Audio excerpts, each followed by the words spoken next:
여러분의 하루를 이 강력한 아침 기도로 시작하세요. 시편 91편을 기반으로 한 이 기도를 통해 하나님의 보호와 평화가 여러분의 발걸음을 인도하게 하십시오. 오늘 여러분의 삶의 기적이 일어날 수 있습니다. 믿음으로 기도하세요. 채널을 구독하여 매일 우리의 기도를 받아보세요. 사랑하는 아버지, 이 아침에 저는 깊은 절망 속에서 당신의 제단 앞에 엎드립니다. 밤에 그림자는 사라졌지만 제 영혼에는 여전히 어둠이 남아 있습니다. 폭풍 속의 난파선처럼 저는 당신의 말씀을 제 유일한 구원의 판자로 붙잡습니다. 시편 91편이 제 마음에 울려 퍼지며 당신의 임재를 간구합니다. 주님, 얼마나 많은 때에 저는 대낮에 날아오는 적의 화살에 취약하게 노출되었는지요. 저를 둘러싼 위험들을 생각할 때 제 마음이 조여집니다. 교묘하게 다가오는 질병들, 제 길에 숨겨진 함정들, 끝없이 이어지는 시련들. 당신의 피난처에 대한 확신 없이 어떻게 하루를 더 견뎌낼 수 있을까요? 저의 하나님 두려움이 제 지속적인 동반자였음을 고백합니다. 매 충격적인 소식, 매 걱정스러운 의료 보고서, 제가 지불할 수 없는 각각의 청구서마다 저는 지뢰밭을 걷는 것 같은 느낌이 듭니다. 어둠 속에서 움직이는 재앙과 한낮에 노력하는 멸망이 제 평화를 빼앗고 저를 끊임없는 불안 상태로 만들었습니다. 하늘에 계신 아버지, 이 고통의 순간에 저는 당신의 말씀을 기억합니다. 지존자의 은밀한 곳에 거주하는 자는 전능하신 이의 그늘 아래에서 쉬리로다. 하지만 제 마음이 이렇게 혼란스러울 때 어떻게 그 휴식의 장소를 찾을 수 있을까요? 고난의 미로에서 길을 잃었을 때 어떻게 그 거룩한 은신처에 도달할 수 있을까요? 전능하신 하나님, 저는 수천 명이 제 곁에서 쓰러지는 것을 봅니다. 폭력, 질병, 절망의 희생자들. 매일의 뉴스는 끝없는 비극과 상실의 행렬입니다. 죽음은 항상 도사리고 있는 듯하며 상실에 대한 두려움이 제 생각을 소모시킵니다. 어떻게 제가 사랑하는 이들을 보호할 수 있을까요? 어떻게 어떤 재앙도 제 장막에 이르지 않게 할 수 있을까요? 주 예수님, 이 아침에 저는 모든 제 불안을 당신 앞에 가져옵니다. 책임에 무게가 저를 짓누릅니다. 제가 부양해야 할 가족, 유지해야 할 직업, 존중해야 할 약속들, 매일이 전날보다 더 어려운 전투 같고 제 힘은 고갈되고 있습니다. 자비의 아버지, 태양이 지평선에 떠오르는 동안 제 영혼은 도움을 외칩니다. 밤에 흘린 눈물이 아직 제 얼굴에 생생합니다. 저는 제 삶 위에 당신의 보호하는 손길을 절실히 느껴야 합니다. 모든 것이 괜찮을 것이라고 당신의 천사들이 정말로 제 모든 길에서 저를 지키라는 명령을 받았다고 말씀하시는 당신의 목소리를 들어야 합니다. 영원하신 하나님, 이렇게 많은 걱정을 짊어지고 하루를 더 시작하는 것이 얼마나 어려운지요.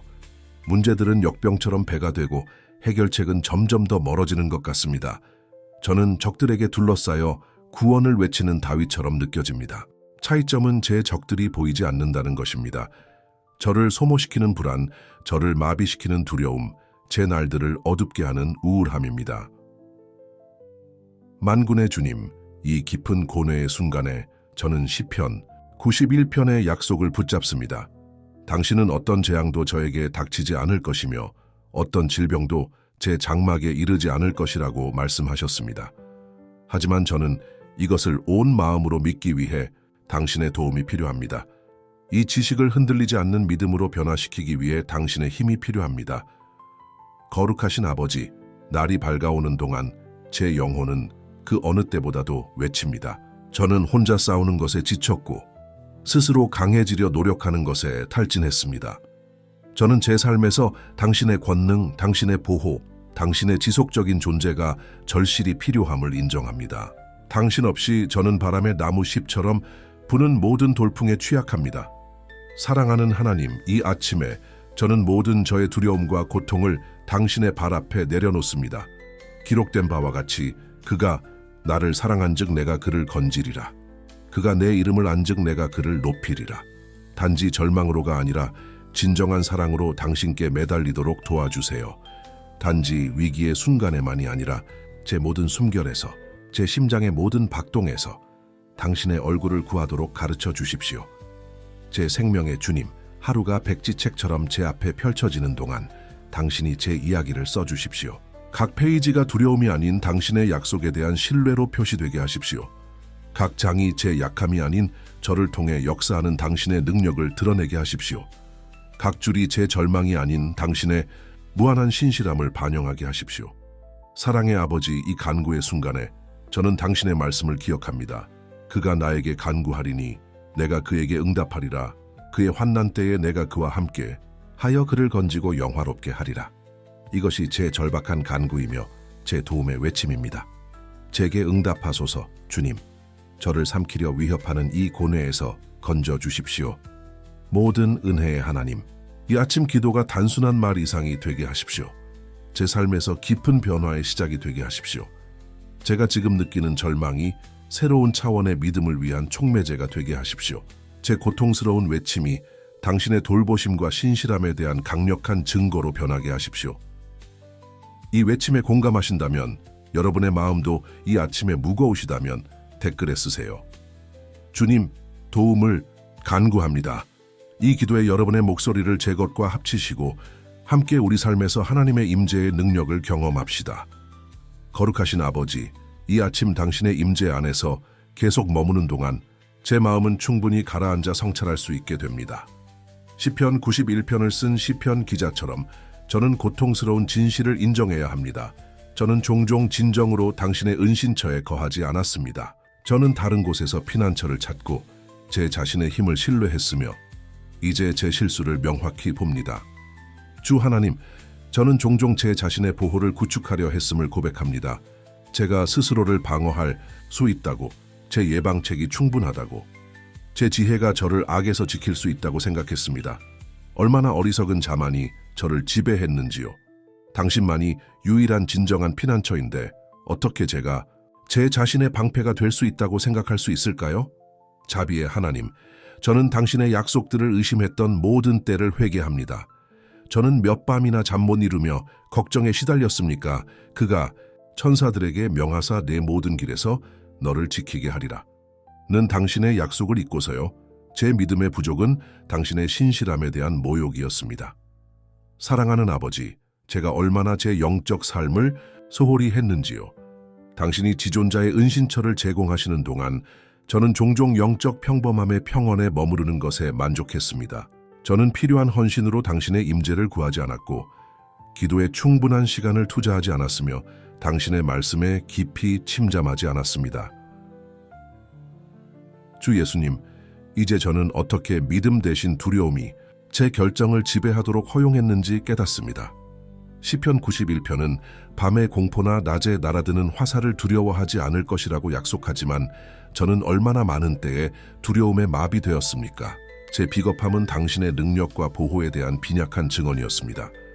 전능하신 하나님, 저는 당신의 약속들을 단순히 아름다운 말로 변형시키고 그것들이 정말로 제 삶을 변화시키도록 허용하지 않은 것을 회개합니다. 시편 91편은 단지 암송할 텍스트가 아니라 살아야 할 현실입니다.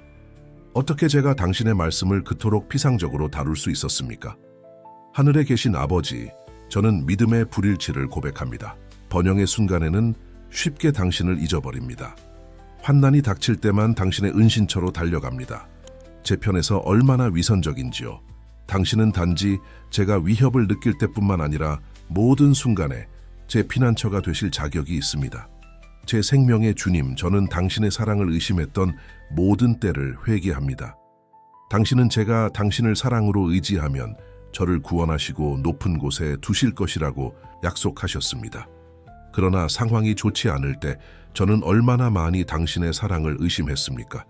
길이 어려워질 때 얼마나 많이 당신의 돌보심을 의심했습니까? 영원하신 하나님, 탕자처럼 저는 당신의 완전한 보호를 경험할 많은 기회를 낭비했음을 인정합니다. 제가 당신의 임재 안에 올바르게 자리 잡지 않아 얼마나 많은 축복을 받지 못했는지요. 당신보다 제 자신을 더 신뢰하여 얼마나 많은 승리를 이루지 못했는지요. 자비의 아버지, 저는 세상에 산만함이 저를 당신의 보호하는 품에서 멀어지게 한 것을 회개합니다. 소셜미디어, 일상의 걱정, 세속적인 야망, 이 모든 것이 당신의 얼굴을 구하고 당신의 임재 안에 거하는 데 예약되어야 할 공간을 차지했습니다. 만군의 주님, 저는 종종 겉모습만의 그리스도인이었음을 고백합니다. 저는 당신을 신뢰한다고 말하고 시편 91편을 인용하지만 제 삶은 그 신뢰를 반영하지 않습니다. 제 행동은 제 말과 모순되고 제 행동은 제 신앙 고백을 부인합니다. 이런 위선을 용서해 주십시오. 모든 은혜의 하나님, 저는 중보기도의 능력을 소홀히 한 것을 회개합니다. 당신은 제가 당신을 부를 때 응답하시겠다고 약속하셨지만 얼마나 많은 때에 저는 부르지 않았습니까? 기도에 충분한 시간을 바치지 않았기에 얼마나 많은 전투를 홀로 직면했습니까? 당신의 임재 안에서 인내하지 않아 얼마나 많은 패배를 겪었습니까? 사랑하는 아버지, 저는 깊은 변화가 필요함을 인정합니다. 저는 더 이상 시편 91편을 단지 아는 사람이 아니라 그 약속들을 경험하는 사람이 되고 싶습니다. 저는 더 이상 단지 당신이 제 피난처이자 요새라고 암송하는 것이 아니라 제 삶의 모든 순간에 이 현실을 경험하고 싶습니다. 주 예수님, 당신의 말씀을 성찰하면서 저는 제 자신의 안전을 구축하려고 시도하며 얼마나 많은 시간을 낭비했는지 깨닫습니다. 제가 당신 밖에서 진정한 보호를 찾을 수 있다고 생각한 것이 얼마나 어리석었는지요. 이 잘못된 사고방식을 확실히 버리고 오직 당신 안에서만 제 피난처를 찾도록 도와주십시오. 이 회개의 기도가 여러분의 마음에 공감을 일으킨다면 여러분도 시편 91편의 약속들과 재정렬할 필요가 있음을 인정한다면 댓글에 쓰세요. 주님, 저를 용서하시고 변화시켜 주십시오. 우리 함께 우리의 보호자 하나님과의 새로운 수준의 친밀함을 추구합시다. 사랑하는 아버지, 시편 91편의 진리에 더 깊이 몰입하면서 저는 당신의 보호가 단지 외부적인 방패가 아니라 당신과의 친밀한 관계에서 태어나는 현실임을 이해하기 시작합니다. 당신의 은신처에 거한다는 것이 무엇을 의미하는지 완전히 이해하도록 도와주십시오. 주 하나님, 이제 저는 거하다는 것이 가끔 방문하는 것이 아니라 지속적인 체류임을 이해합니다. 저는 단지 위기의 순간에만 당신을 찾는다면 당신의 보호를 기대할 수 없습니다. 저는 당신의 임재를 제 영구적인 거주지, 제 고정된 주소, 제 지속적인 거처로 삼아야 할 필요성에 항복합니다. 전능하신 하나님, 저는 지존자의 은신처가 물리적인 장소가 아니라 당신과의 친밀함의 상태임을 깨닫기 시작합니다. 당신의 존재 자체가 제 피난처가 될 정도로 가까이 있는 것입니다. 저는 그것이 제 편안함의 영역을 포기하는 것을 의미하더라도 더 깊은 교제로의 부르심에 자신을 내어드립니다. 하늘에 계신 아버지, 이제 저는 전능하신 이의 그늘 아래가 당신의 임재 자체가 그림자처럼 저를 덮을 정도로 당신과 가까이 있다는 것을 의미함을 이해합니다. 저는 결코 그 보호 덮개에서 벗어나지 않도록 당신의 발자취를 너무 가까이 따라야 할 필요성에 항복합니다. 제가 제 움직임을 당신의 것과 동기화하는 법을 배우게 하십시오. 주 예수님, 당신의 말씀을 생각하면서 저는 아무 재앙도 너를 덮치지 않을 것이다라는 약속이 도전 없는 삶이 아니라 각 도전이 당신의 주권적인 통제 아래 있는 삶을 의미함을 이해합니다. 저는 저를 믿음 안에서 성장시킬 특정 시련을 허용하는 당신의 지혜에 항복합니다. 모든 은혜의 하나님, 당신이 그의 천사들에게 명하여 내게 대한 책임을 맡기셨으니 라고 말씀하실 때 그것은 책임 없는 편안함의 약속이 아니라 그 천사적 보호에 합당한 삶을 살라는 부르심임을 제 이해 속에 침투시켜 주십시오. 저는 이 천상의 보살핌을 존중하는 삶을 살아야 할 필요성에 항복합니다. 자비의 아버지, 이제 저는 당신이 네가 사자와 독사를 밟으리라고 약속하실 때 그것은 저를 무모함으로 부르시는 것이 아니라 실제 위험 앞에서 당신의 능력을 신뢰하라고 부르시는 것임을 이해합니다. 저는 언제 직면하고 언제 위험한 상황을 피해야 할지 분별하기 위한 당신의 방향에 자신을 내어드립니다. 만군의 주님, 저에게 재앙이 내 장막에 가까이 오지 못할 것이라 는 것이 저를 피난처로 삼는 저의 결정에 기초한 약속임을 이해하도록 밝혀주십시오. 저는 제 장막, 제 삶, 제 가족, 제 집, 을 거룩한 장소로서 당신께 헌신하여 유지해야 할 필요성에 항복합니다. 영원하신 하나님, 당신이 그가 나를 사랑하니라고 말씀하실 때 당신은 신성한 보호의 비밀을 계시하고 계심을 제 마음에 침투시켜 주십시오. 그것은 단지 당신의 말씀을 아는 것이 아니라 진정한 사랑으로 당신에게 매달리는 것입니다. 저는 당신을 향한 이 깊은 사랑을 발전시키는데 자신을 내어드립니다. 사랑하는 아버지, 이제 저는 그가 내 이름을 알미니라가 피상적인 친숙함 이상의 것, 당신과의 깊은 친밀함임을 이해합니다. 저는 당신의 성품의 각 측면, 당신의 사랑의 각 뉘앙스, 당신의 능력의 각 차원을 알아가는 과정에 자신을 내어드립니다. 제 생명의 주님, 당신의 말씀에 비추어 저는 그가 나에게 간구하리니 내가 응답하리라가 자동적인 약속이 아니라 배양된 관계의 결과임을 이해합니다. 저는 정기적인 기도, 지속적인 찬양, 끊임없는 당신의 얼굴 찾기의 훈련에 자신을 내어드립니다.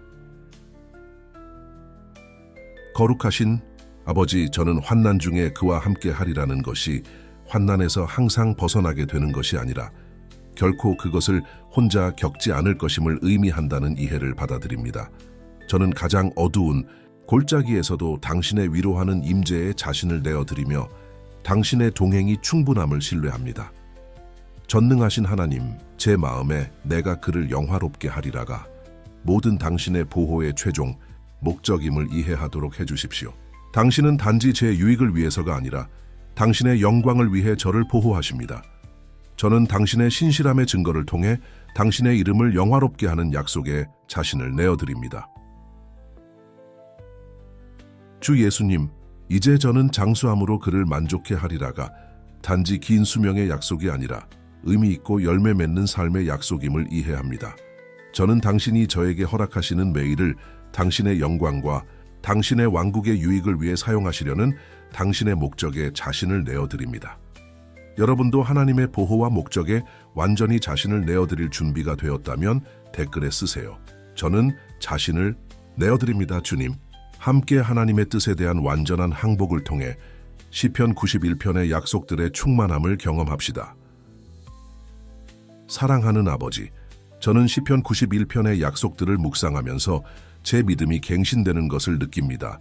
땅의 표면을 새롭게 하는 아침 이슬처럼 당신의 말씀은 당신의 보호하시는 능력에 대한 제 신뢰를 소생시키고 있습니다. 각 구절은 비옥한 토양에 심어지는 희망의 씨앗과 같습니다. 주, 하나님, 저는 갱신된 믿음으로 당신이 제 피난처요 요새심을 선포합니다. 이는 단지 아름다운 말들이 아니라 제 존재 전체로 받아들이는 현실입니다. 저는 당신의 보호가 먼 가능성이 아니라 제 삶의 매 순간에 존재하는 확실성임을 믿습니다. 전능하신 하나님, 회복된 믿음으로 저는 어떤 재앙도 저에게 닥치지 않을 것이라는 약속을 붙잡습니다. 저는 이전에 저를 지배했던 두려움을 거부하고 당신이 모든 상황을 통제하고 계시다는 신뢰를 받아들입니다. 당신의 말씀은 제 길에 나타날 수 있는 어떤 위협보다 더 실제적입니다. 하늘에 계신 아버지, 제 믿음은 당신의 천사적 보호에 대한 약속을 생각하면서 강해집니다. 저는 육체적인 눈으로 보기 때문이 아니라 당신의 말씀의 진실성을 믿기 때문에 당신의 천사들이 제 모든 길에서 저를 지키는 것을 시각화합니다. 당신의 천상의 군대가 제 봉사를 위해 있다는 것을 아는 것이 얼마나 위로가 되는지요. 주 예수님, 새롭게 된 영적 활력으로 저는 밤에 공포나 낮에 날아드는 화살을 두려워하지 않을 것을 선포합니다. 제 신뢰는 호의적인 상황에 있는 것이 아니라 당신의 변치 않는 신실함에 있습니다. 시편 91편의 각 약속은 제가 제 믿음을 세우는 기둥입니다. 모든 은혜의 하나님, 저는 새를 잡는 사냥꾼의 올무에서 저를 구원하시리라는 당신의 약속을 묵상하면서 제 희망이 회복되는 것을 느낍니다.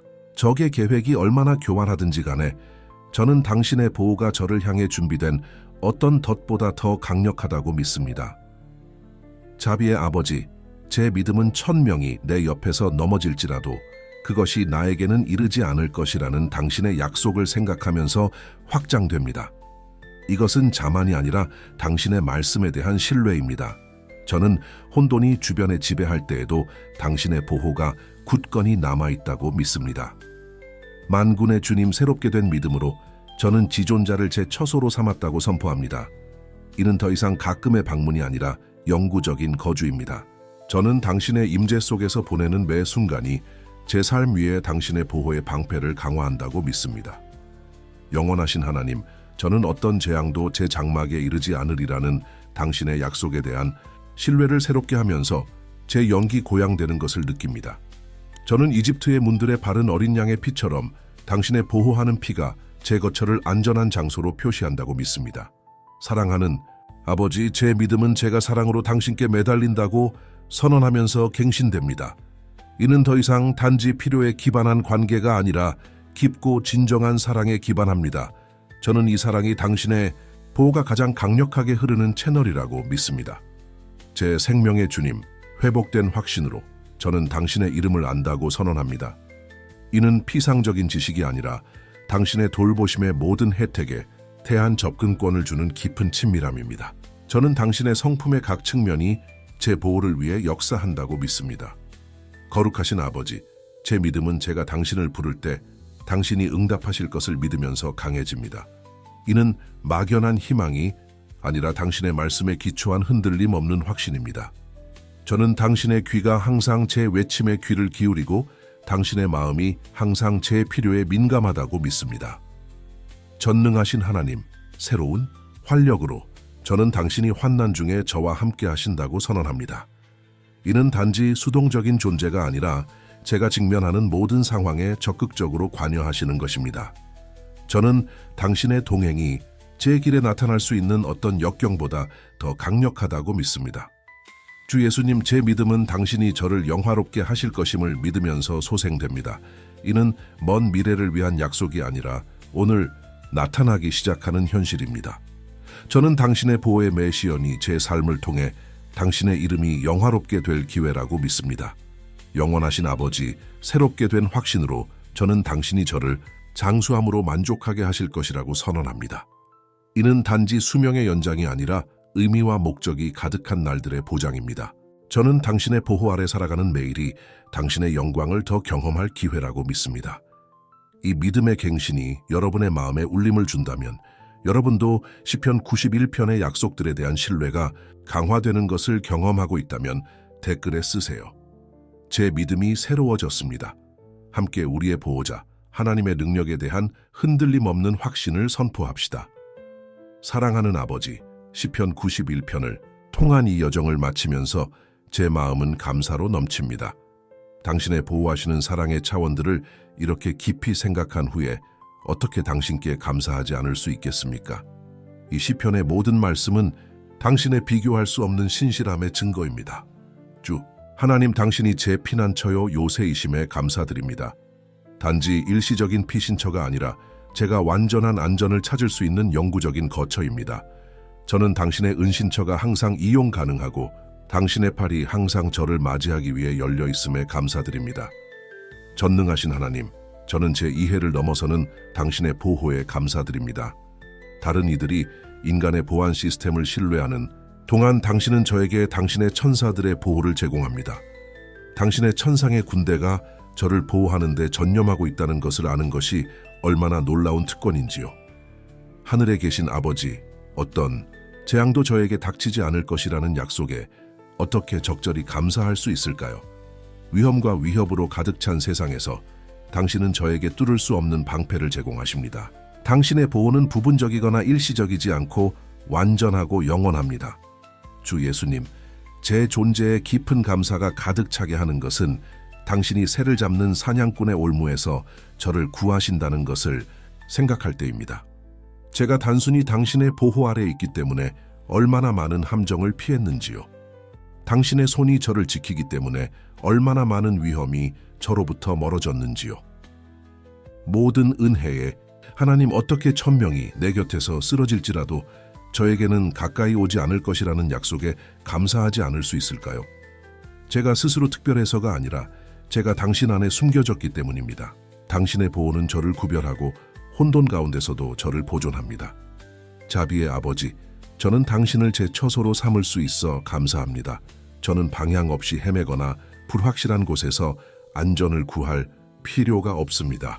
당신 안에서 저는 영구적인 보금자리, 안전한 피난처, 흔들리지 않는 요새를 찾습니다. 만군의 주님, 어떤 재앙도 제 장막에 이르지 않을 것임에 감사드립니다. 전염병과 질병의 시대에 당신의 약속은 굳건히 남아 있습니다. 당신의 보호는 저에게만 국한되지 않고 제 집에 거주하는 모든 이들에게 확장됩니다. 영원하신 하나님, 제가 사랑으로 당신께 매달릴 수 있기에 감사가 제 마음에서 넘쳐 흐릅니다. 이는 공식적이거나 먼 관계가 아니라 친밀하고 개인적인 유대입니다. 당신의 사랑이 저를 끌어당기고 당신에 대한 제 사랑이 저를 당신의 임재 안에 안전하게 유지합니다. 사랑하는 아버지, 어떻게 당신의 이름을 알 수 있는 특권에 감사하지 않을 수 있을까요? 제가 발견하는 당신의 성품의 각 측면은 당신의 보호를 신뢰할 이유가 됩니다. 제가 이해하는 당신의 각 속성은 당신 안에서 제 안전을 강화합니다. 제 생명의 주님, 제가 당신을 부르고 당신이 응답하실 것을 확신할 수 있어 감사합니다. 이는 바람에 던져진 말들이 아니라 당신의 마음에 도달하는 기도들입니다. 은혜의 보좌에 직접 접근할 수 있다는 것이 얼마나 놀라운 특권인지요. 거룩하신 아버지, 당신이 환난 중에 저와 함께 하심에 감사드립니다. 단지 멀리서 관찰하는 것이 아니라 제 투쟁에 적극적으로 참여하십니다. 당신의 임재는 모든 그림자의 골짜기를 당신의 돌보심을 경험할 기회로 변화시킵니다. 전능하신 하나님, 당신이 저를 영화롭게 하시리라는 약속 때문에 감사가 제 존재를 채웁니다. 제가 그럴 자격이 있어서가 아니라 그것이 당신의 기쁨이기 때문입니다. 제 삶에서 당신의 보호의 매 표현은 당신의 이름이 높임을 받을 기회가 됩니다. 주 예수님, 어떻게 장수함으로 만족해 하리라는 약속에 감사하지 않을 수 있을까요? 단지 삶의 양이 아니라 존재의 질입니다. 당신의 보호 아래 있는 매일은 당신의 경이로움을 경험할 새로운 기회입니다. 영원하신 아버지, 이 기도를 마치면서 제 마음은 감사로 넘칩니다. 시편 91편은 단지 오래된 텍스트가 아니라 살아있고 현재의 현실입니다. 이 기도의 순간을 함께 나눈 모든 사람이 당신의 약속의 충만함을 경험하길 바랍니다. 여러분의 마음도 시편 91편의 약속들에 대한 감사로 넘친다면 댓글에 쓰세요. 당신의 보호에 감사합니다, 주님. 함께 우리의 하나님의 비교할 수 없는 돌보심에 대한 우리의 감사를 표현합시다. 사랑하는 아버지, 제가 당신 앞에 무릎 꿇는 이 순간 저는 제 마음이 감사와 희망으로 넘치는 것을 느낍니다. 저는 예레미야 29:1에 당신 말씀의 의미를 진정으로 이해했던 그 날을 기억합니다. 여호와의 말씀이니라. 너희를 향한 나의 생각은 내가 안하니 평안이요 재앙이 아니니라. 너희에게 미래와 희망을 주는 것이니라. 그 깊은 영적 연결의 순간에 저는 제 가족의 미래와 우리의 재정적 안정에 대한 모든 불안을 당신의 손에 맡겨야 한다는 것을 깨달았습니다. 주님, 얼마나 많은 밤을 저는 쌓여가는 청구서들과 내일에 대한 두려움으로 뜬 눈으로 지새웠습니까? 박지연 목사님이 잘 말씀하셨듯이 불안은 하나님이 약속하신 평화의 자연적인 도둑입니다. 그리고 이 진리가 제 영혼에 얼마나 울려 퍼졌는지요. 저는 걱정에 바친 매 순간이 당신에게 맡겨야 할 신뢰에서 도둑맞은 순간이었음을 깨달았습니다. 저는 마태복음 6:26에서 찾은 위로의 말씀들을 기억합니다. 공중의 새를 보라 심지도 않고 거두지도 않고 창고에 모아들이지도 아니하되 너희 하늘 아버지께서 기르시나니 너희는 이것들보다 귀하지 아니하냐. 이 구절은 당신이 당신의 무한한 지혜와 사랑으로 얼마나 열심히 그리고 헌신적으로 당신의 모든 창조물을 돌보시는지 생각하게 했기에 제 영을 깊이 감동시켰습니다. 거룩하신 아버지, 저를 여기까지 인도한 여정을 묵상할 때 저는 매 걸음마다 저를 인도하시는 당신의 부드러운 손길을 인정합니다.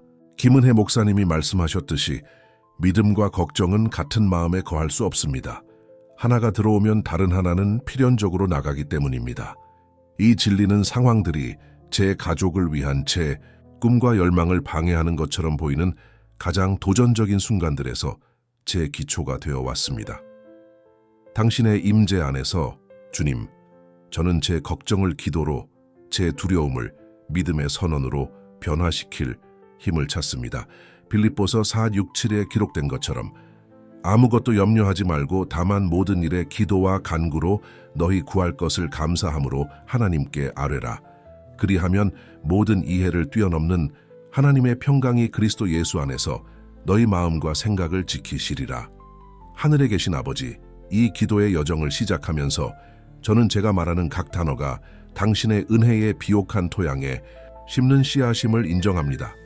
정성호 목사님이 가르치셨듯이 기도는 하나님이 세상에서 그분의 목적을 성취하시는 통로입니다. 그러므로 저는 당신의 사랑과 지혜에 의해 변화되기 위해 열린 수용적인 마음으로 당신 앞에 나타납니다. 주님, 시편 37:5에 있는 당신의 말씀을 묵상하면서 내 길을 여호와께 맡기라. 그를 의지하면 그가 이루시리라. 저는 말로 표현할 수 없는 평화가 제 존재를 채우는 것을 느낍니다. 마치 그 약속의 각 글자가 제 불안한 영혼을 위한 향유이며 제 가족의 부양과 보호에 대한 걱정의 무게를 혼자 짊어질 필요가 없다는 지속적인 상기인 것 같습니다. 당신의 임재 안에서 저의 하나님, 저는 히브리서 11:1이 정의하는 대로 믿음은 바라는 것들의 실상이요 보이지 않는 것들의 증거니 인 믿음의 진정한 의미를 찾습니다. 이 믿음은 폭풍의 시간에 제 닻이 되고 어두운 시기에 제 빛이 되며 제 자신의 힘이 고갈될 때 제 힘이 되어 왔습니다. 서재민 신학자가 잘 표현했듯이 믿음은 하나님이 할 수 있다고 믿는 것이 아니라 하나님이 하실 것이라고 믿는 것이다. 이 진리는 역경적인 상황을 바라보는 제 방식을 혁명화했습니다. 저는 더 이상 그것들을 넘을 수 없는 장애물로 보지 않고 행동하시는 당신의 권능과 신실함을 목격할 기회로 봅니다. 사랑하는 아버지, 우리의 친밀한 대화의 이 첫 순간을 마치면서 저는 당신이 결코 실패하지 않는 하나님, 항상 공급하시는 아버지, 지키시고 보호하시는 주님이라는 확신으로 제 영이 새롭게 되는 것을 느낍니다. 디모데후서 1:12에 기록된 것처럼 이로 말미암아 내가 이 고난을 받되 부끄러워하지 아니함은 내가 믿는 자를 알고 또한 내가 의탁한 것을 그날까지 그가 능히 지키실 줄을 확신함이라. 주 예수님, 이 엄숙한 기도의 순간에 저는 제 가족에 대한 신성한 보호를 위한 특별한 간구를 가지고 당신의 은혜의 보좌 앞에 옵니다. 당신의 말씀은 시편 91:1-2에서 우리에게 가르칩니다. 지존자의 은밀한 곳에 거주하는 자는 전능자의 그늘 아래에 거하리로다. 내가 여호와를 가리켜 말하기를 그는 나의 하나님이시요 나의 피난처요 나의 요새요 내가 그를 의지하리라 하리니. 이 약속은 제 집에 대한 안전의 인장으로 제 영에 울려 퍼집니다. 하늘에 계신 아버지, 저는 얼마나 많은 때에 제 자녀들, 제 배우자, 그리고 당신이 제 돌봄에 맡기신 모든 이들의 얼굴을 보면서 그들을 보호해야 하는 책임의 무게를 느끼는지요. 하지만 그때 당신의 말씀이 이사야 41:10에서 부드럽게 저를 상기시킵니다. 두려워하지 말라. 내가 너와 함께함이라. 놀라지 말라. 나는 네 하나님이 됨이라. 내가 너를 굳세게 하리라. 참으로 너를 도와주리라. 참으로 나의 의로운 오른손으로 너를 붙들리라. 이종석 목사님이 현명하게 관찰하셨듯이 하나님의 보호는 어려움의 부재가 아니라 그분의 권능의 지속적인 임재를 의미합니다. 이 진리는 상황이 위협적으로 보일 때, 뉴스가 나쁜 소식을 가져올 때, 또는 두려움이 우리 집에 자리 잡으려 할 때 제 지주가 되어 왔습니다. 주님, 저는 시편 127:1의 시편 기자의 말씀을 기억합니다. 여호와께서 집을 세우지 아니하시면 세우는 자의 수고가 헛되며 여호와께서 성을 지키지 아니하시면 파수꾼의 깨어 있음이 헛되도다. 그래서 저는 모든 진정한 보호가 당신에게서 나옴을 인정합니다. 당신은 모든 안전과 평화의 근원이십니다. 당신의 임재 안에서 저의 하나님, 저는 여호수아가 선언했던 것처럼 선언합니다. 오직 나와 내 집은 여호와를 섬기겠노라. 여호수아 24:15. 이는 단지 믿음의 선언이 아니라 제 가족을 당신의 신성한 덮개 아래 두는 영적 자세입니다. 유승민 목사님이 가르치셨듯이 함께 기도하는 가족은 하나님의 보호 아래 함께 남습니다. 사랑하는 아버지, 잠언 18:10의 당신 말씀을 묵상하면서 여호와의 이름은 견고한 망대라. 의인은 그리로 달려가서 안전함을 얻느니라. 저는 제 영에서 초자연적인 확신이 자라는 것을 느낍니다. 그 약속의 각 글자는 당신의 보호로 우리를 둘러싸는 영적 방패와 같습니다. 주 예수님, 당신이 말씀으로 폭풍을 잠잠케 하셨듯이 제 집의 평화를 위협할 수 있는 모든 폭풍을 잠잠케 해주시길 요청합니다. 마가복음 4:3-9에 기록된 것처럼 예수께서 깨어 바람을 꾸짖으시며 바다더러 이르시되 잠잠하라 고요하라 하시니 바람이 그치고 아주 잔잔하여지더라. 김세준 신학자는 한 번 말했습니다. 기도는 아침에 열쇠이며 밤에 자물쇠입니다. 그래서 아버지, 저는 이 기도를 제 가족에 대한 당신의 보호를 위한 지속적인 간구로 삼습니다. 단지 특정 순간에만이 아니라 우리 삶의 매최, 당신의 천사들이 시편 34:7에서 당신의 말씀이 약속하듯이 우리 주위에 진치게 하소서. 여호와의 천사가 주를 경외하는 자를 둘러진치고 그들을 건지시는도다. 거룩하신 아버지, 제 마음을 당신 앞에 쏟아 부으면서 저는 데살로니가후서 3:3의 사도 바울의 말씀을 기억합니다. 주는 미쁘사 너희를 굳게 하시고 악한 자에게서 지키시리라. 이 약속은 제 영혼을 위한 향유와 같습니다. 당신의 신실함이 우리가 직면할 수 있는 어떤 역경적인 상황도 초월한다는 것을 알기 때문입니다. 최태원 목사님이 잘 표현하셨듯이 가족을 위한 가장 좋은 보호는 경보나 보험이 아니라 하나님의 지속적인 임재입니다. 그래서 주님, 당신의 임재가 우리 집에서 만질 수 있는 현실이 되게 해달라고 요청합니다. 우리가 신성한 보호의 망토처럼 우리를 감싸는 당신의 사랑을 느낄 수 있게 해주십시오. 하늘에 계신 아버지, 이 거룩한 친밀함의 순간에 저는 빌립보서 4:19에 있는 당신의 약속을 당신의 은혜의 보좌 앞에 가져와 제 재정적 필요를 드립니다. 나의 하나님이 그리스도 예수 안에서 영광 가운데 그 풍성한 대로 너희 모든 필요를 채우시리라. 이 말씀은 가장 큰 경제적 불안정의 순간에도 제 닻이 되어 왔습니다. 주님, 저는 학가의 2.8에서 선언하듯이 당신이 금과 은혜, 소유자임을 인정합니다. 은도 내 것이요 금도 내 것이니라 만군의 여호와의 말이니라. 그래서 저는 모든 진정한 공급이 당신에게서 오며 당신이 모든 축복에 마르지 않는 근원임을 인정하기 위해 겸손하게 옵니다. 김정호 목사님이 현명하게 관찰하셨듯이 우리의 재정적 안전은 우리의 자원에 있지 않고 신성한 공급자와의 관계에 있습니다. 당신의 임재 안에서 저의 하나님, 저는 시편 37:2보의 다윗의 말씀을 기억합니다. 내가 어려서부터 늙기까지 의인이 버림을 당하거나 그의 자손이 걸식함을 보지 못하였도다. 이 약속은 당신의 신실함이 모든 세대에 걸쳐 확장된다고 확신시키기 때문에 깊이 제 마음을 감동시킵니다. 박명수 목사님이 가르치셨듯이 하나님은 우리가 결코 재정적 골짜기를 통과하지 않을 것이라고 약속하지 않으시지만 길의 매 걸음마다 우리와 함께 하실 것을 약속하십니다. 이 진리는 청구서가 증가하고 자원이 감소하는 것처럼 보이는 순간에 저를 지지해 왔습니다. 당신의 말씀은 마태복음 6:31-32에서 저를 위로합니다. 그러므로 염려하여 이르기를 무엇을 먹을까, 무엇을 마실까, 무엇을 입을까 하지 말라. 이는 다 이방인들이 구하는 것이라. 너희 하늘 아버지께서 이 모든 것이 너희에게 있어야 할 줄을 아시느니라. 거룩하신 아버지, 말라기 30의 당신 말씀을 묵상하면서 만군의 여호와가 이르노라. 너희의 온전한 11조를 창고에 들여 나의 집에 양식이 있게 하고 그것으로 나를 시험하여 내가 하늘 문을 열고 너희에게 복을 쌓을 곳이 없도록 붙지 아니하나 보라. 저는 11조와 헌금에 있어서의 충실함의 중요성을 인정합니다. 합법적인 의무로서가 아니라 당신의 공급에 대한 감사와 신뢰의 표현으로서. 유명한 설교자 전교한은 한 번 말했습니다. 하나님은 결코 어느 누구에게도 채무자가 아닙니다. 그분은 항상 그분의 자원으로 그분을 영화롭게 하는 이들을 영화롭게 하십니다. 이 진리는 재정에 대한 제 관점을 변화시켜 각 원을 당신의 섭리에 대한 제 신뢰를 보여주는 기회로 보는데 도움을 주었습니다. 주 예수님, 당신의 마태복음 6:33의 말씀이 제 영에 울려 퍼집니다. 그런즉 너희는 먼저 그의 나라와 그의 의를 구하라. 그리하면 이 모든 것을 너희에게 더하시리라. 제가 옳은 우선순위를 유지하도록 도와주세요.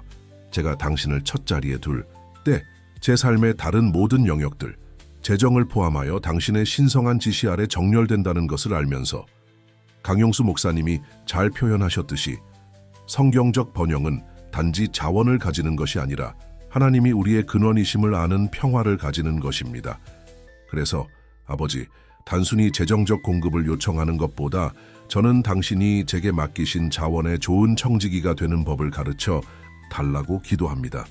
제가 가진 모든 것이 당신에게서 온다는 것을 항상 기억하면서 당신의 임재 안에서 저는 디모데전서 6:7의 바울의 말씀을 기억합니다.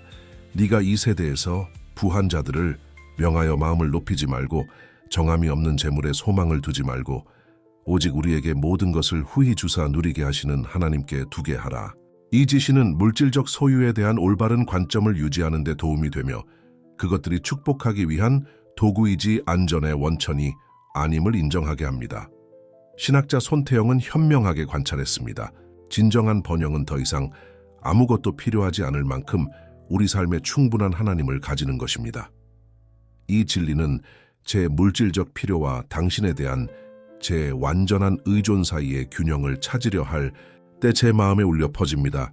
당신이 제 길에 나타나는 모든 필요를 충족시키기에 충분하다는 것을 알기에 사랑하는 하늘에 계신 아버지, 이 순간 제 마음은 당신이 제 삶과 제 가족에게 부어주신 모든 축복을 인정하면서 감사로 넘칩니다. 시편 103b2에서 시편 기자가 말하듯이 내 영혼아 여호와를 송축하며 그의 모든 은택을 잊지 말지어다. 매 숨결, 공급의 매 순간 우리가 당신에게서 받는 매 보호는 찬양과 경배의 이유입니다. 주님, 뒤를 돌아보고 행동하시는 당신의 신실함을 볼 때 저는 윤종학 목사님의 말씀에 동의하지 않을 수 없습니다. 감사는 행동하는 마음의 기억입니다. 당신의 선하심의 각 경험, 당신이 우리의 눈물을 미소로 바꾸신 각 순간, 당신의 강한 손이 우리를 지탱한 각 상황, 이 모든 것이 당신의 무조건적인 사랑의 증거로 제 기억에 새겨져 있습니다. 데살로니가전서 5:18에 기록된 것처럼 범사에 감사하라, 이것이 그리스도 예수 안에서 너희를 향하신 하나님의 뜻이니라. 이 말씀은 감사가 상황에 의존해서는 안 되며 당신이 승리의 순간이든 도전의 순간이든 모든 순간에 선하시기에 제 삶에서 일정해야 한다는 것을 가르쳐 왔습니다. 유명한 설교자 최성우는 한 번 말했습니다. 감사는 우리가 아직 받지 못한 것에 초점을 맞추는 대신 이미 가지고 있는 축복을 볼 수 있도록 눈을 열어줍니다. 이 지혜는 제 관점을 변화시켜 가장 도전적인 순간에도 당신의 축복이 제 삶의 풍부함을 인식하는 데 도움을 주었습니다. 거룩하신 아버지, 저는 시편 34:1에 당신 말씀을 묵상합니다. 내가 여호와를 항상 송축하며 내 입술로 항상 그를 찬양하리이다. 지속적인 찬양에 대한 이 약속은 어려운 순간에 제 힘이 되어 왔습니다. 제가 당신을 찬양하기로 선택할 때 제 믿음이 강해지고 제 관점이 당신의 진리와 정렬되기 때문입니다. 이지영 목사님이 가르치셨듯이 찬양은 단지 기쁨의 표현이 아니라 낙담을 물리치는 영적 무기입니다. 그래서 주님, 저는 단지 풍요의 순간뿐만 아니라 부족함의 순간에도 당신을 찬양하기로 선택합니다.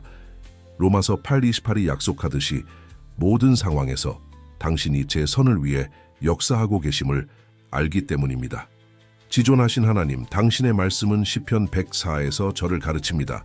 감사함으로 그의 문에 들어가며 찬송함으로 그의 궁정에 들어가서 그에게 감사하며 그의 이름을 송축할지어다.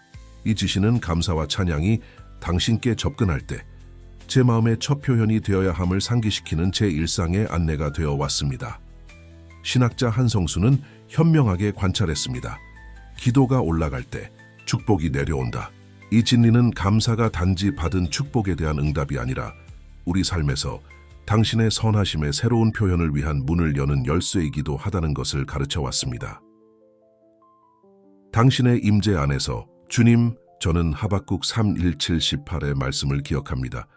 비록 무화과 나무가 무성하지 못하며 포도나무에 열매가 없으며 감람나무에 소출이 없으며 밭에 먹을 것이 없으며 우리의 양이 없으며 외양간에 소가 없을지라도 나는 여호와로 말미암아 즐거워하며 나의 구원의 하나님으로 말미암아 기뻐하리로다. 이 무조건적인 믿음과 감사의 선언은 불확실성의 순간에 제 닻이 되어 왔습니다. 조원준 목사님이 잘 표현하셨듯이 찬양은 감정이 아니라 상황에 관계없이 하나님을 영화롭게 하는 결정입니다. 그래서 저의 하나님, 저는 이 순간 감사와 찬양으로 제 목소리를 높이기로 결정합니다. 당신이 하시는 일 때문이 아니라 당신이 누구신지로 인해 모든 존귀와 영광과 경배를 받으시기에 합당함을 인정합니다. 하늘에 계신 아버지, 저는 이 순간 당신의 신성한 지혜를 갈망하는 마음으로 당신 앞에 엎드립니다. 야고보서 1:5에 기록된 것처럼 너희 중에 누구든지 지혜가 부족하거든 모든 사람에게 후히 주시고 꾸짖지 아니하시는 하나님께 구하라 그리하면 주시리라. 이 약속은 제 가족과 재정을 관리하는 데 필요한 분별력을 당신에게서 구하도록 저를 격려합니다. 주님, 솔로몬이 겸손히 그것을 요청했을 때 그에게 지혜를 허락하셨듯이 저는 같은 겸손한 영으로 당신 앞에 옵니다. 저는 잠언 2:6의 말씀을 기억합니다. 대저 여호와는 지혜를 주시며 그의 입에서 지식과 명철이 나오느니라. 윤보영 목사님이 현명하게 관찰하셨듯이 신성한 지혜는 단지 우리에게 길을 보여주는 것이 아니라 그것을 걸어갈 힘을 주십니다. 당신의 임재 안에서 저의 하나님, 저는 잠언 4:7의 말씀을 묵상합니다. 지혜가 제일이니 지혜를 얻으라. 네가 얻은 모든 것을 가지고 명철을 얻을지니라. 이 지시는 제 여정에서 기본이 되어 왔으며 어떤 물질적 성취보다도 당신에게서 오는 지식을 추구해야 함을 상기시킵니다. 유명한 신학자 정현군은 한 번 말했습니다. 진정한 지혜는 무엇을 해야 할지 아는 것뿐만 아니라 우리가 아는 것을 행하는 데 있습니다. 이 성찰은 제 마음을 깊이 감동시킵니다. 저는 단지 지식뿐만 아니라 당신의 원칙들을 제 일상생활에 적용할 용기와 결단력이 필요함을 인정합니다. 거룩하신 아버지, 당신의 말씀은 골로사에서 36에서 저를 가르칩니다. 그리스도의 말씀이 너희 속에 풍성히 거하여 모든 지혜로 피차 가르치며 권면하고, 이 구절은 진정한 지혜가 단지 개인적 유익을 위한 것이 아니라 제 가족과 주변의 모든 이들을 축복하기 위해 저를 통해 흘러야 함을 상기시킵니다. 강민호 목사님이 가르치셨듯이 신성한 지혜는 항상 하나님을 영화롭게 하고 다른 이들에게 유익이 되는 결정으로 우리를 인도합니다. 그래서 주님, 저는 단지 재정적 안정을 촉진할 뿐만 아니라 영적으로 제 가족을 세우는 현명한 결정을 내리도록 도와주시길 요청합니다. 당신의 손에 저의 하나님, 저는 제가 내려야 할 모든 결정들을 맡기며 잠언 3:5-6을 기억합니다. 너는 마음을 다하여 여호와를 신뢰하고 내 명철을 의지하지 말라. 너는 범사의 그를 인정하라 그리하면 내 길을 지도하시리라. 이 약속은 인생의 모든 갈림길에서 제 안내가 되어 왔습니다. 김희망 목사님은 현명하게 관찰했습니다. 지혜는 지식을 축적하는 것이 아니라 하나님의 뜻에 따라 그것을 적용하는 것입니다. 이 관점은 제 지혜 추구를 변화시켜 단지 이론적 지식뿐만 아니라 제 일상생활에서 신성한 원칙들의 실제적 적용에 초점을 맞추는 데 도움을 주었습니다. 주 예수님, 당신이 누가복음 2:52에 기록된 대로 하나님과 사람 앞에서 지혜가 자라셨듯이 저도 당신의 말씀의 지식과 적용에서 계속해서 성장하도록 도와주시길 요청합니다. 제가 내리는 각 결정이 제 삶에서 역사하는 당신의 지혜의 반영이 되게 하소서. 신학자 천성원이 잘 표현했듯이 진정한 지혜는 하나님의 뜻을 알고 우리의 삶을 그것에 맞추는 데 있습니다. 그래서 아버지, 재정적으로 번영하기 위한 지혜보다도 저는 모든 면에서 당신을 기쁘게 하는 삶을 살기 위한 지혜를 구합니다. 전능하신 아버지, 이 엄숙한 기도의 순간에 저는 요한일서 5:4에서 말씀하시는 당신의 말씀에 기초하여 승리를 선언하면서 제 목소리를 높입니다. 대저 하나님께로부터 난 자마다 세상을 이기느니라. 세상을 이기는 이김은 이것이니 우리의 믿음이니라. 제 마음의 이 불타는 확신으로 저는 당신이 제 삶의 모든 영역에서 제 승리의 하나님이심을 선언합니다. 주 예수님, 당신의 말씀은 로마서 8:37에서 선포합니다. 그러나 이 모든 일에 우리를 사랑하시는 이로 말미암아 우리가 넉넉히 이기느니라. 이 진리는 천둥처럼 제 영에 울려 퍼지며 저는 단지 어려움을 생존하도록 운명지어진 것이 아니라 당신의 능력을 통해 그것들을 극복하도록 운명지어졌음을 상기시킵니다. 박성준 목사님이 현명하게 선언하셨듯이 승리는 전투의 크기에 있지 않고 우리 하나님의 크기에 있습니다. 이 관점은 재정적, 가족적 도전들을 직면하는 제 방식을 혁명화했습니다. 당신이 제가 직면할 수 있는 어떤 장애물보다 크심을 알기 때문입니다. 당신의 임재 안에서 저의 하나님, 저는 고린도후서 2:14에 대해 묵상합니다. 항상 우리를 그리스도 안에서 이기게 하시는 하나님께 감사하노라. 이는 단지 약속이 아니라 제 삶, 제 가족, 제 재정에 대해 선언하는 현실입니다. 이지수 목사님이 가르치셨듯이 승리는 먼 가능성이 아니라 그리스도 안에서의 현재 현실입니다. 거룩하신 아버지, 저는 신명기 28:13의 당신 말씀에 의지합니다. 여호와께서 너로 머리가 되고 꼬리가 되지 않게 하시며 위에만 있고 아래에 있지 않게 하시리니 오직 너는 내가 오늘 내게 명하는 내 하나님 여호와의 명령을 듣고 지켜 행하며, 이 약속은 제 믿음을 먹이고 당신의 지시 아래 제 삶의 모든 영역에서 승리를 경험할 수 있다는 확신을 줍니다. 유명한 설교자 서진화는 한 번 말했습니다. 승리는 전투의 부재가 아니라 그것들 가운데 하나님의 임재입니다. 이 진리는 가장 도전적인 순간들에서 제 지주가 되어 왔으며 당신의 임재가 제 승리의 보증임을 상기시킵니다. 주님, 저는 시편 18:9에서 다윗이 선언했던 것처럼 선언합니다. 내가 주를 의뢰하고 적군을 향해 달리며 내 하나님을 의지하고 담을 뛰어넘나이다. 이 당신의 능력에 대한 흔들림 없는 신뢰는 제가 당신이 제 힘이요 요새이심을 알기에 어떤 장애물이라도 직면할 수 있게 합니다. 김해찬 목사님이 잘 표현하셨듯이 승리는 우리가 성취하는 것이 아니라 그리스도를 통해 받는 것입니다. 그래서 아버지, 저는 당신이 그리스도 예수 안에서 예와 아멘인 승리의 각 약속을 믿음으로 받습니다. 당신의 임재 안에서 저는 이사야 54:1-7의 말씀을 선포합니다. 너를 치려고 제조된 모든 연장이 쓸모가 없을 것이라.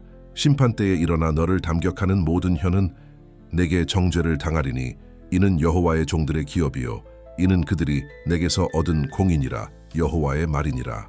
이 예언적 선언은 제 가족과 우리의 재정에 대한 보호의 방패를 씁니다. 신학자 최동현은 현명하게 관찰했습니다. 승리는 우리의 상황에 있지 않고 그리스도 안에서의 우리의 위치에 있습니다. 이 관점은 제가 직면하는 상황에 관계없이 당신 주님께 시선을 고정하는 데 도움을 줍니다. 제 승리가 그리스도 예수 안에서 확실함을 알기 때문입니다. 하늘에 계신 아버지, 저는 갈라디아서 33에서 말씀하시는 말씀에 기초한 영적 권위로 당신 앞에 옵니다. 그리스도께서 우리를 위하여 저주를 받은 바 되사 율법의 저주에서 우리를 속량하셨으니 기록된 바 나무에 달린 자마다 저주를 받은 자라 하였습니다. 예수님의 희생을 통해 저는 제 삶과 제 가족에 대한 모든 재정적 저주가 깨어졌음을 선언합니다. 주 예수님, 당신의 말씀은 요한복음 8:36에서 선포합니다. 그러므로 아들이 너희를 자유롭게 하면 너희가 참으로 자유로우리라. 이 진리에 기초하여 저는 제 삶에 자리 잡으려 했던 모든 빈곤, 부채, 부족의 순환에서 완전한 해방을 요구합니다. 장지웅 목사님이 가르치셨듯이 재정적 해방은 그리스도 안에서 우리가 가진 권위를 인정하는 것으로 시작합니다. 당신의 강력한 이름으로 저의 하나님, 저는 모든 비참함과 파괴의 영에 대항하여 일어서며 고린도후서 8:9를 기억합니다. 우리 주 예수 그리스도의 은혜를 너희가 알거니와 부요하신 이로써 너희를 위하여 가난하게 되심은 그의 가난함으로 말미암아 너희를 부요하게 하려 하심이라. 그리스도의 이 희생은 우리의 완전한 해방을 세웠습니다. 유명한 설교자 안성진은 한 번 말했습니다. 빈곤은 미덕이 아니라 그리스도께서 우리를 해방시키신 저주입니다. 이 진리는 예수님의 구속의 피의 능력에 기초하여 제 가족에 대한 모든 재정적 제한에 멍해가 깨어졌음을 선언하면서 제 영에 울려 퍼집니다. 거룩하신 아버지, 저는 신명기 8:28의 당신 약속에 의지합니다. 오직 너는 네 하나님 여호와를 기억하라. 그가 내게 재물 얻을 능력을 주셨음이라. 이 말씀으로 저는 모든 빈곤의 사고방식을 거부하고 당신이 풍요와 공급의 하나님이심의 진리를 받아들입니다. 박경훈 목사님이 잘 표현하셨듯이 성경적 번영은 그리스도의 희생을 통해 얻은 권리입니다. 그래서 주님 예수님의 이름으로 저는 모든 빈곤의 세대적 저주, 재정에 대한 모든 부정적 프로그래밍, 재정 관리의 모든 파괴적 패턴을 깨뜨립니다. 당신의 임재 안에서 저는 요한 3서 1지의 말씀을 선포합니다. 사랑하는 자여, 내 영혼이 잘됨같이 네가 범사에 잘되고 강건하기를 내가 간구하노라. 이 포괄적인 축복은 우리의 재정적 번영을 포함하며 그래서 저는 저주에 의해 영향받은 모든 영역에서 완전한 회복을 선언합니다. 정혜은 목사님은 현명하게 관찰했습니다. 번영은 단지 재정적 상태가 아니라 하나님의 축복을 반영하는 영적 상태입니다. 이 이해로 저는 하나님 나라의 원칙들과 제 재정적 사고방식의 완전한 변화를 요구합니다. 주님, 이사야 61:7에서 말씀하시는 당신의 말씀에 기초하여 너희가 수치 대신에 보상을 배나 얻으며 능욕 대신에 몫으로 말미암아 즐거워하리니 그리하여 그들의 땅에서 배나 얻고 영원한 기쁨이 있으리라. 저는 저주로 인한 모든 재정적 손실의 초자연적 반전을 선언합니다. 신학자 윤하준이 가르쳤듯이 재정적 저주의 파괴는 단지 돈에 관한 것이 아니라 우리 삶을 위한 신성한 목적을 회복하는 것에 관한 것입니다. 그래서 아버지, 이 진리들을 선언하면서 저는 단지 우리의 재정뿐만 아니라 우리 가족을 위해 당신이 가지신 모든 원래의 목적을 회복해 주시길 요청합니다. 사랑하는 하늘에 계신 아버지, 저는 제 삶, 제 가족, 제 재정을 위한 당신의 신성한 방향을 구하면서 겸손히 당신 앞에 옵니다. 시편 32:8에 기록된 것처럼 내가 너를 가르치고 네가 갈 길을 인도하며 내가 너를 주목하여 훈계하리로다. 이 약속은 당신이 항상 각 결정에서 저를 인도하실 준비가 되어 있다는 확신을 줍니다. 주 예수님, 당신의 말씀은 잠언 3:5-6에서 저를 가르칩니다.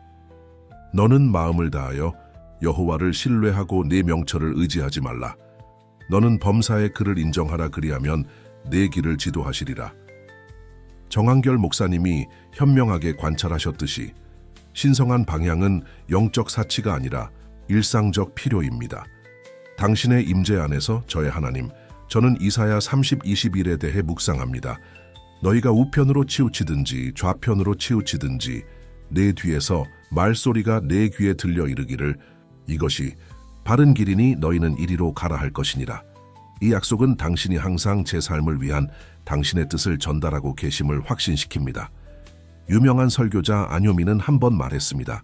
하나님은 결코 그분의 은혜가 우리를 지탱할 수 없는 곳으로 우리를 인도하지 않으십니다.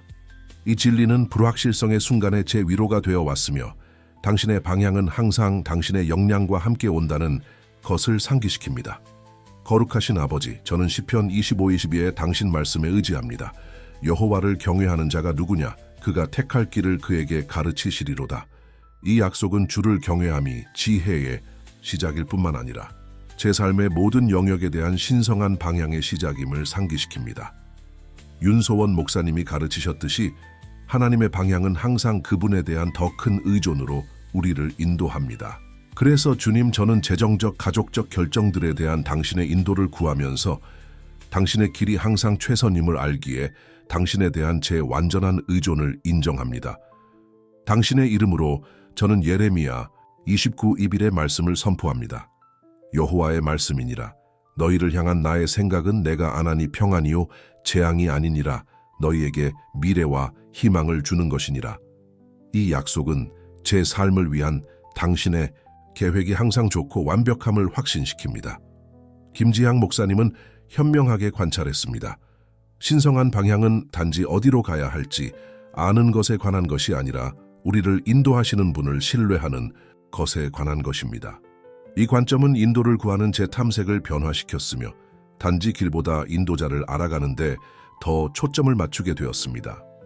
주님, 시편 37:23에서 말씀하시는 당신의 말씀에 기초하여 여호와께서 사람의 걸음을 정하시고 그의 길을 기뻐하시나니 저는 재정적 결정이든 가족적 결정이든 제가 내딛는 각 걸음을 확인해 주시길 요청합니다.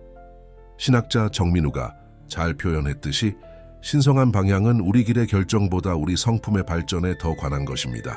그래서 아버지, 저는 당신의 인도를 구하면서 제 성품이 당신을 더 많이 반영하도록 계속해서 변화시켜 주시길 요청합니다.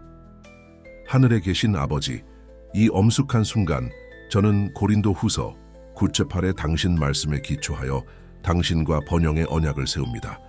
하나님이 능히 모든 은혜를 너희에게 넘치게 하사 너희로 모든 일에 항상 모든 것이 넉넉하여 모든 착한 일을 넘치게 하게 하려 하시느니라. 이 언약은 제 자신의 힘이 아니라 당신의 신실함과 사랑에 기초합니다. 주 예수님, 저는 요한복음 12부의 당신 말씀을 기억합니다. 도둑이 오는 것은 도둑질하고 죽이고 멸망시키려는 것뿐이요. 내가 온 것은 양으로 생명을 얻게 하고 더 풍성히 얻게 하려는 것이라. 배민석 목사님이 현명하게 관찰하셨듯이 하나님의 딸은 번영은 단지 물질적인 것이 아니라 삶의 모든 차원을 포괄합니다. 당신의 임재 안에서 저의 하나님, 저는 시편 35:27에서 다윗이 선언했던 것처럼 선언합니다. 여호와는 위대하시다 할지어다. 그는 그의 종의 번영을 기뻐하시는도다. 이 말씀은 당신이 단지 허용하시는 것이 아니라 당신의 목적과 일치할 때 당신의 자녀들의 번영을 기뻐하심을 확신시킵니다. 유명한 설교자 조아림은 한 번 말했습니다. 진정한 번영은 하나님과의 능력과 사람들과의 능력을 갖는 것이다. 이 진리는 번영에 대한 제 이해를 형성해 왔으며 그것이 재정적 측면을 훨씬 넘어감을 보는 데 도움을 주었습니다. 거룩하신 아버지, 저는 말라기 30:11의 당신 약속에 의지합니다. 만군의 여호와가 이르노라 너희의 온전한 11조를 창고에 들여 나의 집에 양식이 있게 하고 그것으로 나를 시험하여 내가 하늘 문을 열고 너희에게 복을 쌓을 곳이 없도록 붙지 아니하나 보라. 내가 너희를 위하여 메뚜기를 금하여 너희 토지 소산을 먹어 없애지 못하게 하며. 이성민 목사님이 가르치셨듯이 하나님과의 언약은 하늘의 축복을 활성화하는 신성한 파트너십입니다. 그래서 주님, 저는 당신이 제게 맡기신 자원의 신실한 청지기가 되어 그것들을 당신의 왕국을 확장하고 다른 이들을 축복하는 데 사용하기로 약속합니다. 당신의 이름으로 저는 신명기 88의 말씀을 선언합니다. 오직 너는 네 하나님 여호와를 기억하라. 그가 내게 재물 얻을 능력을 주셨음이라. 이같이 하심은 네 조상들에게 맹세하신 언약을 오늘과 같이 이루려 하심이니라. 이 구절은 모든 번영이 당신에게서 오며 당신의 영광을 위해 돌아가야 함을 상기시킵니다. 한수민 목사님은 현명하게 관찰했습니다. 번영의 언약은 부를 축적하는 것에 관한 것이 아니라 축복의 통로가 되는 것에 관한 것입니다. 이 관점은 재정과의 제 관계를 혁명화하며 제가 단지 하나님의 축복의 관리자임을 상기시킵니다. 주님, 요한 3서 1지에 당신 말씀에 기초하여 사랑하는 자여 네 영혼이 잘됨같이 네가 범사에 잘되고 강건하기를 내가 간구하노라. 저는 단지 재정뿐만 아니라 제 삶의 모든 측면을 포괄하는 이 총체적 번영의 언약을 세웁니다. 신학자 임혜온이 잘 표현했듯이 신성한 언약은 우리가 받을 수 있는 능력을 넘어 우리를 축복하고자 하는 하나님의 마음의 표현입니다. 그래서 아버지, 저는 이 번영의 언약에서 저와 제 가족을 위해 당신이 준비하신 모든 것을 받기 위해 제 마음을 엽니다. 사랑하는 아버지, 이 기도의 끝에 가까워지면서 제 마음은 감사와 희망으로 넘칩니다. 에베소서 3:20에 기록된 것처럼 우리 가운데서 역사하시는 능력대로 우리가 구하거나 생각하는 모든 것에 더 넘치도록 능히 하실 이에게. 이 말씀은 당신이 단지 이 기도의 각 단어를 들으셨을 뿐만 아니라 이미 제 유익을 위해 행동하고 계심을 확신시킵니다. 주 예수님, 저는 마태복음 7:7-8의 당신 약속을 기억합니다. 구하라 그리하면 너희에게 주실 것이요, 찾으라 그리하면 찾아낼 것이요, 문을 두드리라 그리하면 너희에게 열릴 것이니 구하는 이마다 받을 것이요, 찾는 이는 찾아낼 것이요, 두드리는 이에게는 열릴 것이니라. 정승호 목사님이 현명하게 관찰하셨듯이 기도는 하나님을 우리가 원하는 것에 준비시키는 것이 아니라 그분이 원하시는 것에 우리를 준비시키는 것입니다. 당신의 임재 안에서 저의 하나님, 저는 야고보서 56이 가르치는 대로 선언합니다. 의인의 간구는 역사하는 힘이 큼이니라. 이 말씀은 은혜의 당신 보좌 앞에 제시된 각 간구가 당신의 완벽한 시간에 당신의 완벽한 방식으로 응답될 것이라는 확신을 줍니다. 유명한 설교자 서지민은 한 번 말했습니다. 기도의 끝은 기도 자체가 아니라 하나님의 능력의 표현입니다. 그래서 주님, 저는 이 기도에서 선언된 각 말씀에 대한 응답으로 당신의 능력의 표현을 기대로 기다립니다. 거룩하신 아버지, 저는 요한일서 14:15의 당신 말씀에 의지합니다. 그를 향하여 우리가 가진 바 담대함이 이것이니 그의 뜻대로 무엇을 구하면 들으심이라. 우리가 무엇이든지 구하는 바를 들으시는 줄을 안즉 우리가 그에게 구한 그것을 얻은 줄을 또한 아느니라. 이 약속은 당신의 응답에 대한 제 확신을 봉인합니다. 권민우 목사님이 가르치셨듯이 기도의 진정한 끝은 우리가 요청한 것을 얻는 것이 아니라 하나님이 우리가 되기를 원하시는 것이 되는 것입니다. 이 진리는 각 제시된 간구에 대한 당신의 응답을 기다리면서 올바른 관점을 유지하는 데 도움을 줍니다. 당신의 이름으로 저는 빌립보서 4:7의 말씀을 선언합니다.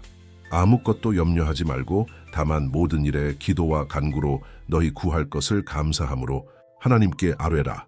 그리하면 모든 이해를 뛰어넘는 하나님의 평강이 그리스도 예수 안에서 너희 마음과 생각을 지키시리라. 고지영 목사님은 현명하게 관찰했습니다. 기도는 이행해야 할 의식이 아니라 배양해야 할 관계입니다. 그래서 주님 이 기도를 마치면서 저는 이 통신 채널을 당신과 항상 열어두기로 약속합니다. 민수기 6:24-236에 당신 말씀에 기초하여 저는 제 삶과 제 가족에 대해 선포합니다. 여호와는 내게 복을 주시고 너를 지키시기를 원하며 여호와는 그의 얼굴을 내게 비추사 은혜 베푸시기를 원하며 여호와는 그 얼굴을 내게로 향하여 드사 평강 주시기를 원하노라. 이른 신학자 임준혁이 잘 표현했듯이 기도가 올라갈 때 축복이 내려옵니다. 그래서 아버지, 저는 당신의 사랑과 신실함이 결코 실패하지 않음을 알기에 이 기도들에 대해 당신이 준비하신 각 응답을 믿음으로 받습니다. 예수 그리스도 제 구주와 주님의 이름으로 아멘.